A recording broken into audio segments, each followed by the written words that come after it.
Olá, mais uma vez, meu nome é Ana Carla e dando continuidade às aulas de modelagem matemática. Na aula de hoje nós vamos falar sobre as tendências da educação matemática. Vamos iniciar aqui pela etnomatemática. Qual o significado da palavra etnomatemática? Numa aproximação etimológica, a palavra foi cunhada da junção dos termos etno, tétne, tecne e matema. Etno, do grupo de identificáveis, é incluir memória, cultura, códigos, tradições, mitos, entre outros. Grupos étnicos são grupos de pessoas com atividades socioculturais em comum. Exemplos: os índios, têm lógicas diferentes, os trabalhadores rurais, que têm os métodos populares, técnicos, que têm os conhecimentos empíricos, os pedreiros, saber fazer do mestre. Além desses, tem vários outros. Por exemplo, nós mesmos matemáticos, né? A gente tem aí tradições, códigos matemáticos. As costureiras, os artesãos, os artistas, todos esses são exemplos de grupos étnicos. Matema significa de exemplificar, de entender, de lidar e de conviver com a realidade. E tecne, ou tica, né, é a arte ou técnica. Então, etnomatemática é a junção dessas três palavras. É a arte ou técnica de grupos culturais de explicar, entender e lidar com a realidade. Surgiu por volta da década de 70, nos anos 70. No Brasil, um dos grandes nomes da etnomatemática é o Biratan Ambrósio, tá? Que iniciou aqui o movimento em 1975.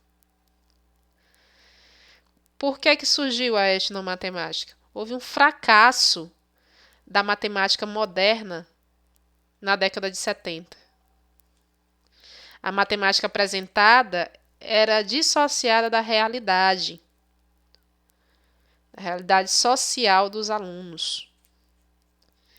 Então, teria que ser levado em conta os contextos culturais, sociais dos alunos. Teve uma distorção histórica e identificação da matemática como pensamento europeu grego. O ensino de matemática não pode ser hermético nem elitista. Deve levar em consideração a realidade sociocultural do aluno, o ambiente que ele vive e o conhecimento que ele traz de casa. Então, é isso que a etnomatemática prega. Dentre outros programas, eu coloquei para vocês aqui o programa da etnomatemática, que envolve etnografia, etnologia, antropologia e história, né? Que deu origem aí ao programa de etnomatemática. A etnologia, ele é o estudo da ciência que estuda os fatos, os documentos levantados pela etnografia no âmbito da antropologia cultural e social, que aí entra a parte histórica, buscando uma apreciação analítica e comparativa das culturas entre os povos, né? Não só povos indígenas, tá? Mas de maneira geral. Outras correntes. A etnografia, desculpa. A etnografia. O que é a etnografia? A antropologia, eu acho que a maioria já sabe, e a história também. Agora, o que é a etnografia? É um método usado pela antropologia na coleta de dados. Baseia-se no contato intersubjetivo entre o antropólogo e o seu objeto de estudo.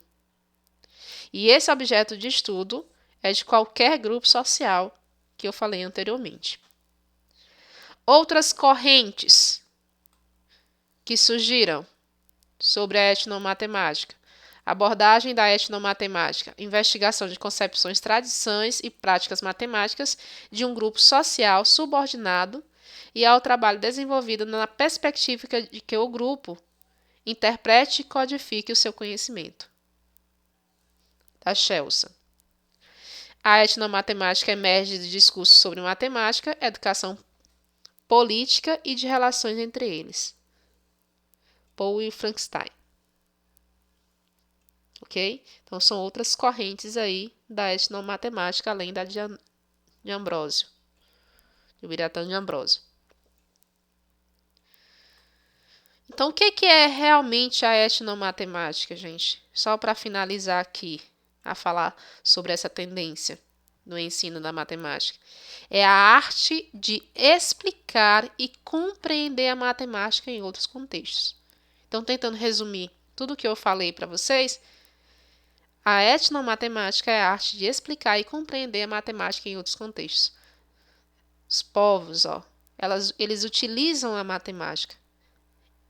Então, trazer isso para a sala de aula é importante. Trazer o conhecimento adquirido por cada um para a sala de aula é importante. Outra tendência é a resolução de problemas. A resolução de problemas é vista como uma metodologia educacional em que o educador propõe ao educando situações problemas caracterizadas por investigação e exploração de novos conceitos. Nessa metodologia, também o educando pode formular problemas para que seus colegas os resolvam, tornando uma matemática um conhecimento mais próximo do educando. Então, o aluno ele pode produzir problemas, né?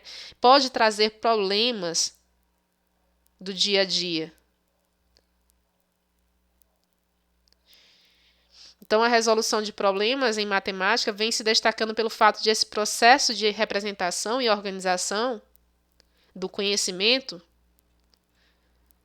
e sempre esteve presente nos registros históricos de diferentes povos, de diferentes regiões.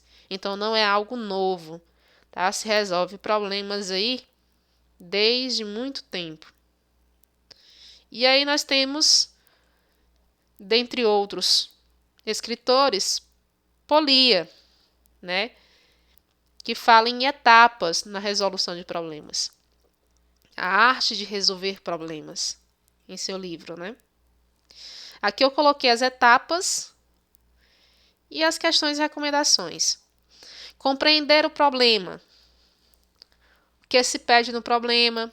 Quais são os dados e as condições do problema? É possível fazer uma figura, um esquema ou um diagrama sobre o problema? É possível estimar a resposta? Então, são as questões que surgem quando a gente tenta compreender o problema. Elaborar um plano. Essa etapa de elaborar o plano serve para mostrar o que você pode fazer para resolver o problema. Qual é o seu plano para resolver o problema? Qual estratégia você tentará desenvolver? Você se lembra de um problema semelhante que pode ajudá-lo a resolver este? Tentar organizar os dados em tabelas e grafos. Tente resolver o problema por partes. Então, elaborar um plano é essencial na resolução de problemas. Executar o plano. Mesmo que não seja o melhor, você deve executar o seu plano. Execute o plano elaborado, verificando o passo a passo. Efetue todos os cálculos indicados no plano. Execute todas as estratégias pensadas, obtendo várias maneiras de resolver o mesmo problema. Ok? Então, você vai executar o plano. E aí vai gerar uma resposta. Fazer o retrospecto e a verificação. Então, é um ciclo, né? Aí você vai examinar se a solução obtida está correta. Se existe outra maneira de resolver o problema, pode existir uma maneira mais simples, que você não viu no primeiro momento, que resolveu, que traçou aquele plano. É possível usar um método empregado para resolver problemas semelhantes? E se o método que você utilizou, né? Se a estratégia que você utilizou é a melhor, Será se você consegue resolver outras questões parecidas, outros problemas parecidos, semelhantes? Então, aqui são as etapas, né, descritas por Polia. E aí volta novamente para o problema para você ver se conseguiu resolver aquele problema. Então, a resolução de problemas é uma tendência também do ensino da matemática. Espero que vocês tenham entendido essas duas tendências. Até a próxima aula.